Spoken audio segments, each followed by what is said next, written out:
Assalamualaikum warahmatullahi wabarakatuh. Innal hamdalillah nahmaduhu wa nasta'inuhu wa nastaghfiruh wa na'udzu billahi min syururi anfusina wa min sayyiati a'malina. Man yahdihillahu fala mudhillalah wa may yudlil fala hadiyalah. Asyhadu an la ilaha illallah wahdahu la syarikalah wa asyhadu anna Muhammadan abduhu wa rasuluh. Amma ba'd. Ma'asal muslimin, saudara-saudariku, bapak-bapak, ibu-ibu, rahimani wa rahmukumullah. Di antara tugas para nabi dan para rasul adalah memberikan kabar gembira dan peringatan. Allah Subhanahu wa taala berfirman, "Kana nasu ummatan wahidah, fa ba'atsallahu an-nabiyyina mubasysyirin wa mundhirin." Dahulu manusia adalah umat yang satu. Kemudian Allah mengutus para nabi mubasysyirin wa mundhirin. Tugas mereka adalah memberikan kabar gembira dan memberikan peringatan. Ma'asyiral muslimin rahimani wa rahmukumullah. Pada kesempatan yang berbahagia ini, marilah kita bersama-sama mempelajari dua hal yang saling bertentangan. Yang satu mengarahkan manusia kepada kebahagiaan yang hakiki di dunia maupun di akhirat. Yang kedua, mengarahkan manusia ke dalam kesengsaraan, ke dalam kebinasaan di dunia maupun di akhirat. Dua hal tersebut adalah as-sunnah dan al-bid'ah. Ma'asyiral muslimin rahimani wa rahmukumullah. Sebelum kita menjelaskan tentang apa keutamaan-keutamaan mengikuti sunnah, maka terlebih dahulu kita perlu memahami apakah itu as-sunnah. Kata para ulama, as-sunnah jika dimutlakkan, di antara maknanya adalah minhaju hayati Rasul sallallahu alaihi wasallam. Jalan hidupnya ar-Rasul sallallahu alaihi wasallam. Yang mana Rasul SAW bersabda, "Alaikum bisunnati wa sunnatil khulafa'ir rasyidin al-mahdiyyin."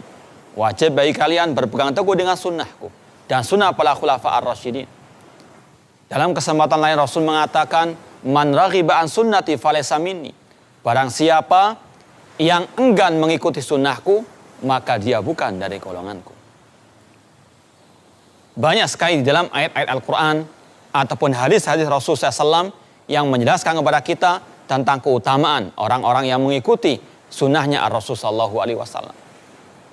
Yang pertama, dan ini adalah yang paling utama, yaitu bahwasanya orang yang mengikuti sunnahnya Rasul, yang mengikuti tuntunannya Rasul, mengikuti metode hidupnya Rasul, maka surga baginya. Allah Subhanahu wa taala berfirman, "Tilka hududullah wa man yuti'illaha wa rasulahu yudkhilhu jannatin tajri min tahtihal anharu khalidina fiha wa dzalikal fawzul 'adzim." Itulah batasan-batasan Allah, dan barang siapa yang mentaati Allah dan Rasulnya, maka Allah akan memasukkannya ke dalam surga yang mengalir di bawahnya sungai-sungai, mereka kekal di dalamnya selama-lamanya, dan itulah kemenangan yang besar. Surga Allah sediakan bagi orang-orang yang mau mengikuti jalannya, metode hidupnya Rasul sallallahu alaihi wasallam. Demikian pula hal itu ditegaskan lagi oleh Rasul SAW dalam sabda beliau, hadis riwayat Bukhari, beliau bersabda, "Kullu ummati yadkhulul jannah illa man aba." Setiap umatku pasti masuk surga kecuali yang enggan. Para sahabat bertanya, "Wa man ya'ba ya Rasulullah?" Siapa yang enggan masuk surga wahai Rasulullah? Rasul menjawab, "Man ata'ani dakhalal jannah wa man asani faqad aba." Barang siapa taat kepadaku, maka dialah yang masuk surga. Namun barang siapa yang enggan mengikuti sunnahku, dialah yang enggan masuk surga. Na'udzubillah min dzalik. Maka kalau kita menginginkan surga Allah, jalannya adalah ittiba'us sunnah, mengikuti sunnahnya Ar-Rasul sallallahu alaihi wasallam. Yang kedua, di antara keutamaan pahala bagi orang-orang yang mengikuti sunnahnya Rasul SAW, bahwasanya sunnahnya Rasul SAW akan menjadikan umat bersatu, akan menjadikan umat mereka tidak terpecah belah, sebagaimana sabda Rasul, sebagaimana firman Allah Subhanahu wa taala, "Wa'tasimu bihablillahi jami'an wa la tafarraqu." Dan berpeganglah dengan tali Allah dan jangan berpecah belah. Di antara tafsir para ulama tentang tali Allah, yaitu sunnahnya Ar-Rasul sallallahu alaihi wasallam. Berpeganglah dengan sunnahnya Rasulullah SAW dan kalian tidak akan mungkin terpecah belah. Wadhkuru ni'matallahi alaikum id kuntum a'daan fa'alafa baina qulubikum fasbahtum bi ni'mati ikhwana. Dan ingatlah akan nikmat Allah atas kalian. Id kuntum a'daan, yang mana pada waktu dahulu kalian bermusuh-musuhan. Fa'alafa baina qulubikum, maka Allah pun menyatukan hati-hati kalian. Yaitu dikarenakan mereka mengikuti ajaran sunnahnya Rasul sallallahu alaihi wasallam. Mereka bersatu, para sahabat bersatu karena mereka di atas sunnahnya Rasul sallallahu alaihi wasallam. Maka bagi umat Islam yang menginginkan persatuan, tidak ada jalan lain kecuali mereka harus kembali kepada ajaran, kepada tuntunannya, ajarannya Rasul sallallahu alaihi wasallam. Kemudian yang ketiga, di antara keutamaan orang-orang yang mengikuti sunnahnya Rasul sallallahu alaihi wasallam, bahwasanya sunnahnya Rasul sallallahu alaihi wasallam mengantarkan manusia kepada kecintaan Allah Subhanahu wa taala. Allah Subhanahu wa taala berfirman, "Qul in kuntum tuhibbunallah fattabi'uni yuhibbukumullah." Katakanlah, jika kalian cinta kepada Allah, fattabi'uni, maka ikutilah aku. Ikutilah sunnahnya Rasul sallallahu alaihi wasallam. Yuhibbukumullah, maka Allah akan mencintai kalian, wa yaghfir lakum, dan akan mengampuni dosa-dosa kalian. Ini menunjukkan bahwasanya tidak ada jalan menuju kecintaan Allah kecuali dengan ittiba, mengikuti ajarannya Rasul sallallahu alaihi wasallam. Dan ayat ini kata para ulama dikatakan sebagai ayatul imtihan, ayat ujian, yaitu menguji orang-orang yang mengaku cinta kepada Allah harus dibuktikan dengan dia mengikuti ajarannya Rasul sallallahu alaihi wasallam. Kemudian di antara keutamaan orang yang mengikuti sunnah juga bahwasanya orang-orang yang mengikuti sunnah Rasul sallallahu alaihi wasallam akan bersama para nabi, para siddiqin, para salihin, para syuhada, dan orang-orang yang salihin. Sebagaimana Allah berfirman, "Wa man yuti'illaha wa rasulah fa ulaika ma'al ladzina an'ama Allahu 'alaihim minan nabiyyina wasiddiqina wasyuhada'i wassalihin wa hasuna ulaika rafiqa." Barang siapa yang taat kepada Allah dan Rasulnya, maka mereka bersama orang-orang yang telah Allah beri nikmat atas mereka dari kalangan para nabi, para siddiqin, para syuhada, dan orang yang saleh, dan mereka adalah sebaik-baik manusia, wa hasuna ulaika rafiqa, dan mereka adalah sebaik-baik teman. Kemudian di antara keutamaan orang itu mengikuti sunnahnya Rasul sallallahu alaihi wasallam, bahwasanya sunnahnya Rasul sallallahu alaihi wasallam menjamin manusia tidak tersesat, menjamin manusia tidak sengsara di dunia maupun di akhirat. Allah Subhanahu wa taala telah berfirman di dalam Al-Qur'anul Karim bahwasanya manusia yang mengikuti ajarannya Rasul SAW tidak akan tersesat dan dia selalu akan mendapatkan hidayah. Allah berfirman, "Wa in tuti'u tahtadu." Jika kalian mentaati Rasul, maka kalian akan mendapatkan hidayah. Demikian pula Rasul SAW mengatakan, "Taraktukum alal mahajjatil bayda lailuha kanahariha la yazighu anha illa halik." Aku tinggalkan kalian di atas ajaran yang putih bersih, malamnya seperti siangnya, tidak akan menyimpang darinya kecuali akan binasa. Imam Malik rahimahullah mengatakan, "As-sunnatu safinatun nuh, man raqibaha najah wa man takhallafa anha gharika wa halak." Bahwasanya sunnahnya Rasul SAW itu adalah safinatun najah, perahunya, kapalnya Nabi Nuh alaihissalam yang mengantarkan manusia kepada keselamatan, menyelamatkan manusia dari kebinasaan, dan barang siapa yang menyimpang darinya maka dia akan tenggelam dan dia akan binasa. Na'udzubillah min dzalik. Ini ma'asyiral muslimin rahimani wa rahmukumullah, di antara keutamaan mengikuti sunnahnya Ar-Rasul sallallahu alaihi wasallam. Adapun yang kedua yang bertentangan dengan as-sunnah, yaitu yang disilahkan oleh Rasulullah SAW dengan al-bid'ah. Apakah bid'ah itu? Bid'ah adalah sebagaimana kata Imam Asy-Syatibi rahimahullah ta'ala, ibaratun an tariqatin fid din mukhtara'atun tudahi syar'iyyah yuksadu bisuluki 'alaiha al-mubalagha fi ta'abbud subhanahu wa ta'ala.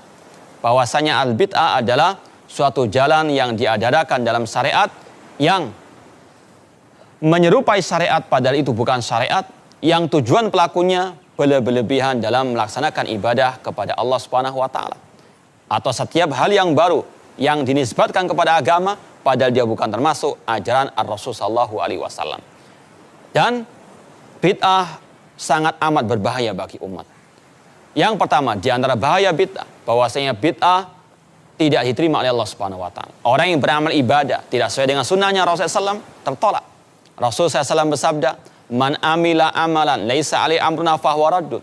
Barang siapa yang beramal ibadah tidak sesuai dengan sunnahku, maka tertolak.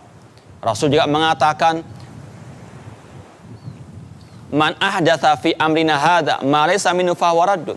Barang siapa mengada-adakan ajaran baru dalam Islam, maka ditolak oleh Allah Subhanahu wa taala.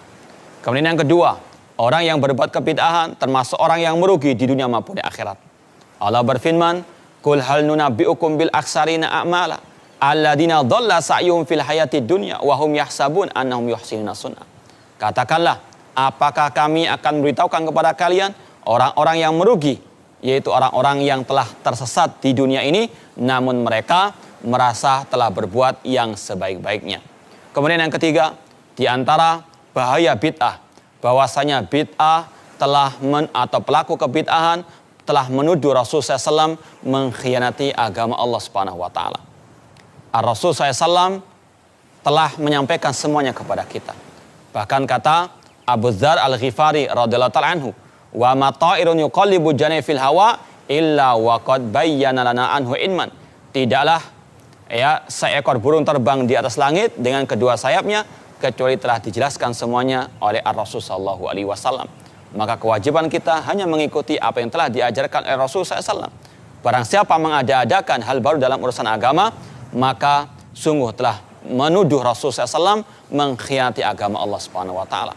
Imam Malik rahimahullah taala berkata, "Man ibtada'a fil islami bid'atan yaraha hasanatan faqad za'ama anna Muhammadan khana risalah." Barang siapa yang membuat suatu kebid'ahan dalam Islam, membuat hal-hal baru dalam Islam, membuat ajaran-ajaran baru dalam Islam yang tidak pernah diajarkan oleh Rasulullah SAW, maka dia telah menuduh Rasulullah SAW telah mengkhianati agama Allah Subhanahu wa taala. Atau barang siapa yang berbuat kebid'ahan dan dia menganggap itu baik, maka dia telah menuduh Rasulullah SAW telah mengkhianati agama Allah. Padahal Allah telah berfirman, "Al-yauma akmaltu lakum dinakum wa atmamtu 'alaikum ni'mati wa raditu lakumul Islam madina." Pada hari ini telah aku sempurnakan bagi kalian agama kalian dan telah aku ridhoi Islam sebagai agama kalian dan aku telah sempurnakan al-yauma akmaltu lakum dinakum, telah aku sempurnakan bagi kalian agama kalian. Kemudian kata Imam Malik rahimahullah, "Fama lam yakun yauma dinan fala yakunul yauma dina."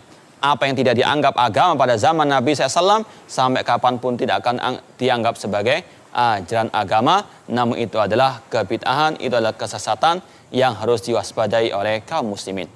Kemudian yang berikutnya, di antara bahaya kebid'ahan, bahwasanya bid'ah merupakan sebab atau sumber fitnah di atas muka bumi ini.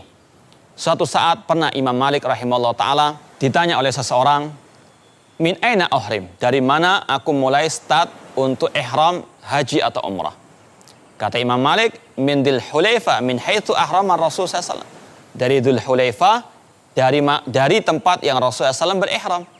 Kemudian kata orang tersebut, "Bagaimana kalau aku berihram dari sisi kubur Nabi sallallahu alaihi wasallam?" Kata Imam Malik, "La taf'al fa inni akhsha 'alaikal fitnah." Jangan engkau lakukan hal tersebut karena aku khawatir engkau akan mendapatkan fitnah. Kemudian kata orang tersebut, "Wa ayu fitnah?" Fitnah apa yang akan menimpa? Padahal aku hanya sekedar menambah beberapa mil saja. Apa kata Imam Malik rahimahullah ta'ala? "Wa ayu fitnatin a'zam min annaka taro qad sabaqta ila fadilatin qasar anha Rasulullah SAW." Fitnah mana yang lebih besar daripada engkau menganggap dirimu telah mendapatkan keutamaan yang tidak didapatkan oleh Rasulullah SAW. Ini menunjukkan bahwasanya bid'ah merupakan sumber fitnah. Kemudian Imam Malik membacakan ayat, "Falyahdharil ladina yukhalifuna an amrihi an tusibahum fitnatun aw yusibahum adzabun alim."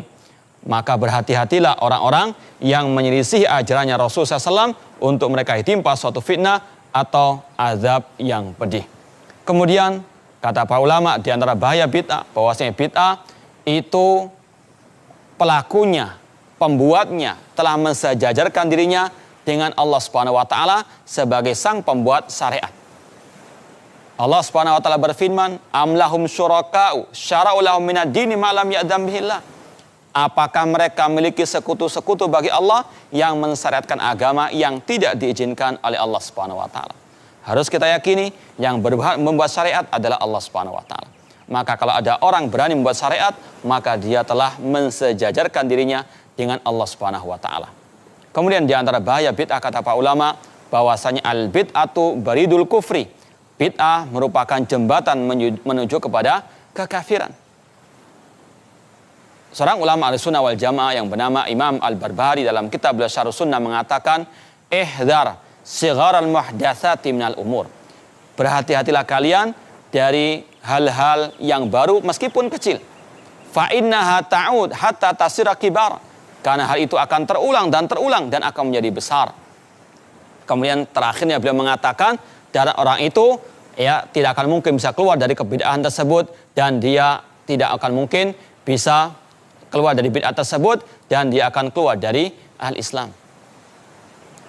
Kemudian ma'asyiral muslimin rahimani wa rahimakumullah, di antara bahaya kebid'ahan dalam urusan agama ini bahwasanya al-bid'ah mengantarkan pelakunya ke dalam neraka Allah Subhanahu wa taala.